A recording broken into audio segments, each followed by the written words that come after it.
300 người. Cơm nước đã xong, Đại Đức A Nan Đà thỉnh Phật nói pháp cho quần chúng. Mọi người đã ngồi yên sẵn sàng nghe Phật nói, thì một bác nông dân đẩy cửa bước vào. Bác đã đến trễ, vì sáng hôm nay bác phải đi tìm một con trâu lạc. Tìm được trâu rồi, bác đóng cửa chuồng trâu và vội vã tìm tới trụ sở buổi họp, chưa kịp bỏ một hạt cơm nào vào bụng. Biết bác nông dân đang đói, Phật không thuyết pháp vội, người bảo đem cơm và cà ri ra để bác nông dân ăn trước. Có người sốt ruột, bảo rằng 300 người mà phải chờ một người thì quá đáng, nhưng Phật nhất định chờ. Người chờ cho bác nông dân ăn cơm và uống nước xong mới bắt đầu thuyết pháp. Người nói: thưa quý vị, nếu tôi thuyết pháp trong khi bác nông dân này đang đói bụng thì bác sẽ không theo dõi được bài giảng, và như thế sẽ là thiệt hại cho bác. Đại chúng nên biết không có gì khổ bằng đói. Cái đói nó hành hạ ta và làm cho ta mất hết thanh tịnh và an lạc. Chúng ta phải nghĩ tới những kẻ bị đói, người lớn cũng như trẻ em. Đói vì ăn cơm trễ đã là khổ rồi, huống hồ không được ăn trong nhiều ngày nhiều tháng. Ta phải làm sao để đừng có ai bị đói trên cuộc đời này? Nếu không bị người ta vớt lên, nếu không bị cuốn theo dòng nước xoáy, và nếu không bị mục nát từ bên trong mục nát ra, thì chắc chắn các vị cũng sẽ đi về tới đại dương của sự giải thoát và giác ngộ hoàn toàn. Các vị khất sĩ hỏi Phật: xin Thế Tôn nói rõ cho chúng con hiểu, thế nào là vướng mắc vào hai bờ, thế nào là không bị chìm đắm nửa chừng, thế nào là không bị cuốn theo dòng nước xoáy. Bị vướng mắc vào hai bờ tức là bị vướng mắc vào 6 giác quan và 6 loại đối tượng. Sống tinh cần và tỉnh thức thì các vị sẽ không đánh mất chánh niệm và sẽ không bị kẹt vào những cảm thọ do sự xúc tiếp giữa 6 giác quan và 6 loại đối tượng của chúng gây ra. Chìm đắm nửa chừng tức là bị những sợi dây tham dục và mê đắm buộc lại và không còn đủ sức để đi tới, và rốt cuộc phải nửa chừng bỏ lỡ sự nghiệp tu học của mình. Dướng vào một vôi cát tức là dướng vào sự phục vụ cái ngã của mình, suốt đời chỉ nhắm tới chuyện quyền lợi và hư danh mà quên đi mục đích tối hậu là giải thoát. Bị người ta vớt lên nghĩa là mãi mê cái vui phàm tục, chỉ ưa la cà suốt ngày suốt buổi rong chơi với bạn xấu mà bỏ nhãn công việc tu hành. Cuốn theo dòng nước xoáy có nghĩa là chìm đắm trong vũng tù của 5 thứ dục lạc: ăn ngon, mặc đẹp, sang giàu, dâm dục, hư danh và lười biếng mê ngủ. Mục nát từ bên trong mục nát ra là sống đời sống đạo đức giả dối, lường gạt quần chúng, lợi dụng đạo pháp để thỏa mãn dục vọng cá nhân. Các vị khất sĩ, các vị nên tinh tiến tu học, giữ gìn để đừng vướng mắc vào một trong 6 trở ngại đó. Như thế, các vị chắc chắn sẽ đi về quả vị giác ngộ. Như khúc gỗ kia, nếu không bị vướng mắc vào bất cứ trở ngại gì trên sông, thì sẽ chắc chắn về được tới biển cả. Trong lúc Phật giảng dạy cho các vị khất sĩ, thì có một thiếu niên chăn trâu khoảng 16 tuổi đứng gần đó. Thanh niên này tên là Nan Đà, trùng tên với vị khất sĩ Nan Đà, em cùng cha khác mẹ với Phật. Nan Đà được nghe Phật giảng thích lắm. Chàng đến gần Phật, xin Phật cho chàng đi theo làm học trò người. Chàng nói: Sa môn, con cũng muốn được như các vị khất sĩ có dung mạo trang nghiêm kia. Con cũng muốn tu học như các vị. Con hứa sẽ đem hết sức mình để tu học, để đừng bị vướng vào hai bờ, đừng bị chìm đắm nửa chừng, để đừng bị vướng vào một vôi cát, để đừng bị người ta vớt lên, để đừng bị cuốn theo dòng nước xoáy, và để đừng bị mục nát từ trong mục nát ra. Xin Sa môn nhận con là học trò của người. Thấy thiếu niên tuy ít học mà có vẻ thông minh, Phật gật đầu. Người hỏi: Con bao nhiêu tuổi rồi? Dạ bạch Sa môn, con 16 tuổi. Con có cha mẹ ở nhà không? Cha mẹ của con đều đã mất. Con không có anh em và bà con nào hết.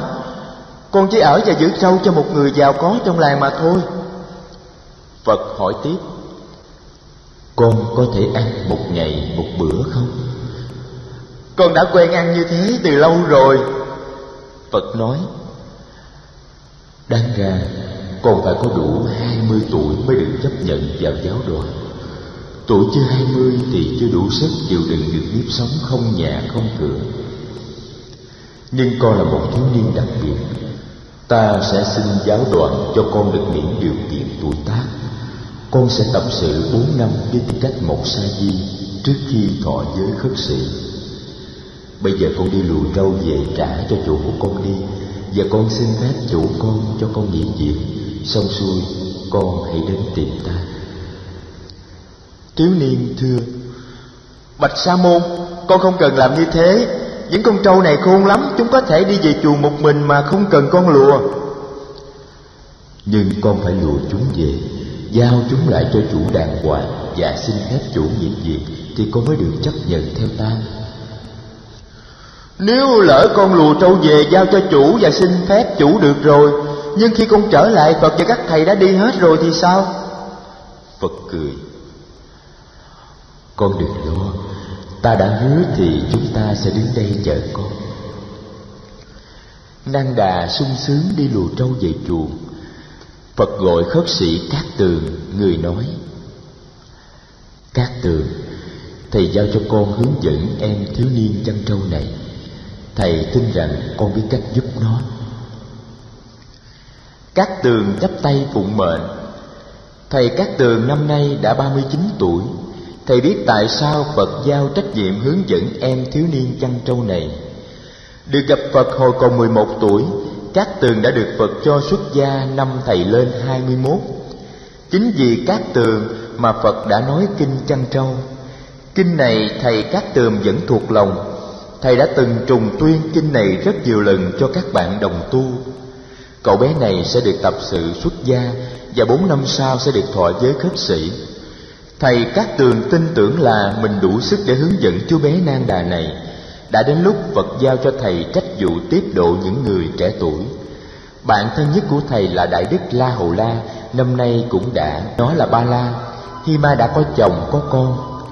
Em trai của Cát Tường sau khi cưới vợ đã đi lập nghiệp ở một nơi khác. Cát Tường đã có gần 20 đứa cháu, và trong số đó cũng có những đứa đang đi chăn trâu cho người khác như Cát Tường và Rupa ngày xưa. Cát Tường nhớ có lần thầy đã mời thầy La Hầu La ghé lại quê nhà. Lúc đó Rupa đã cưới vợ và đi sinh sống nơi khác. Hai đứa em gái còn ở với nhau, sống vào nghề làm bánh. Cát Tường đã cùng đi với La Hầu La ra bờ sông. Nhớ lời hứa với bạn, Cát Tường đã đi tìm bọn chăn trâu đang thả trâu cho ăn bên bờ cỏ cạnh sông Ni Liên Thuyền, và bảo chúng để cho La Hầu La thử cởi lên mình trâu. Lúc đó La Hầu La đã thọ giới khất sĩ rồi nên hơi ngần ngại. Nhưng cuối cùng La Hầu La đã cởi áo Sangati trao cho Cát Tường cầm. Một em bé Mục Đồng chỉ cho La Hầu La cách leo và ngồi lên mình trâu. Thấy con trâu to lớn nhưng quả thật hiền lành, La Hầu La làm đúng theo lời em bé. Ngồi trên mình trâu, để trâu thông thả bước đi, La Hầu La cho Cát Tường biết cái cảm giác lạ của thầy. La Hầu La ý thức về cảm giác ấy. Rồi La Hầu La nói không biết nếu thấy cảnh này Phật sẽ nghĩ gì. Cát Tường biết nếu không đi tu, nếu ở lại hoàng cung để sau này làm vua, chắc hẳn La Hầu La sẽ không bao giờ có dịp cởi lên mình trâu mà đi chắn. Thầy Cát Tường nghĩ rằng hướng dẫn chú Sa Di này không phải là việc khó. Thầy nhớ năm xưa ở tu viện Trúc Lâm, có một nhóm 17 em bé được các thầy trong tu viện chấp nhận vào giáo đoàn để tu học. Em lớn nhất 17 tuổi và em bé nhất chỉ mới có 12. Tất cả đều là con nhà khá giả. Đứa lớn nhất tên là Upali, 16 em kia đều là bạn chơi thân của Upali. Khi Upali xin đi xuất gia, cả bọn 16 đứa kia đòi cha mẹ cho đi tu theo. Sau khi được chấp nhận, bọn trẻ được khép vào kỷ luật của tu viện. Luật của tăng đoàn là không thể ăn quá ngọ. Đêm đầu mấy em nhỏ đói quá nên khóc, Các thầy bảo phải đợi tới ngày mai mới được ăn cơm. Buổi sáng, Phật hỏi các thầy sao ban đêm lại có tiếng trẻ em khóc. Các thầy trình bày lại tự sự. Phật bảo: từ nay về sau, các thầy không nên nhận vào giáo đoàn những người dưới 20 tuổi. Các em chưa đủ sức để chịu đựng nếp sống của người khất sĩ. Tuy nhiên, vì các em đã được chấp nhận lỡ rồi nên vẫn được giữ lại. Phật dạy các thầy nên cho phép các em từ 15 trở xuống được ăn thức ăn nhẹ vào buổi chiều, cũng như La Hầu La hồi còn 8 tuổi. Em bé nhỏ nhất năm ấy, năm nay cũng đã được thọ giới khất sĩ